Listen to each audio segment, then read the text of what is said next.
জামাতের যে প্রার্থী আছে সেও ভালো লোক, কিন্তু ঘটনা হচ্ছে যদি এই আওয়ামী লীগ সরকার আর 15 বছর থাকতো আরো জোর করে, তাহলে উনি তুরস্ক ছাড়া বাংলাদেশে আসতো না। A few moments later. যে একজন এমপি পদপ্রার্থী এখনো হননি তার দলের পক্ষ থেকে, তিনি বক্তব্যে বলছেন যে আওয়ামী লীগ যদি 15 বছর আরো ক্ষমতায় থাকতো তাহলে ডক্টর মোস্তফা ফয়সাল পারভেজ হয়তো বাংলাদেশে আসতো না। বাংলাদেশ জামাত ইসলামী একটা আদর্শিক সংগঠন। এই সংগঠনে যতদিন আমাদের তাইব আলী হুজুর প্রার্থী ছিল সেখানে অন্য কারো কাজ করার সুযোগ ছিল? এটা কোনো রাস্তাঘাটের সংগঠন নয় যে একসাথে 5 জন 10 জন এমপি হওয়ার জন্য প্রচেষ্টা চালাবে।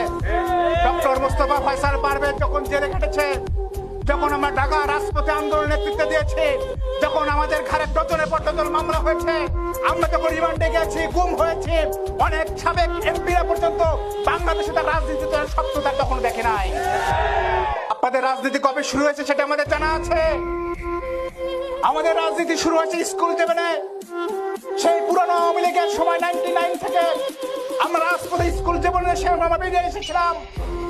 আমরা 2006 সালে সেই লগি বইটার আন্দোলন থেকে শুরু করে 111 আন্দোলন থেকে শুরু করে ঢাকা বিশ্ববিদ্যালয়, ঢাকা মহানগরে আমরা বাংলাদেশের ফ্যাসিবাদের বিরুদ্ধে সকল আন্দোলনে আমরা নেতৃত্ব দিয়েছিলাম।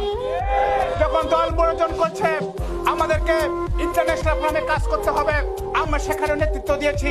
জামাত ইসলাম মনে করছে আজ আমাকে দেশে আসতে হবে, দেশের মাটিতে কাজ করতে হবে, বিদেশে যে অভিজ্ঞতা নিয়েছি, দেশ বিদেশে আল্লাহ আমাকে সুযোগ দিয়েছে, সেই অভিজ্ঞতা নিয়ে দেশের জন্য কাজ করতে হবে, মানুষের জন্য কাজ করতে হবে। এই জন্য আমি আজকে আপনাদের সাথে এসে কাজ করছি।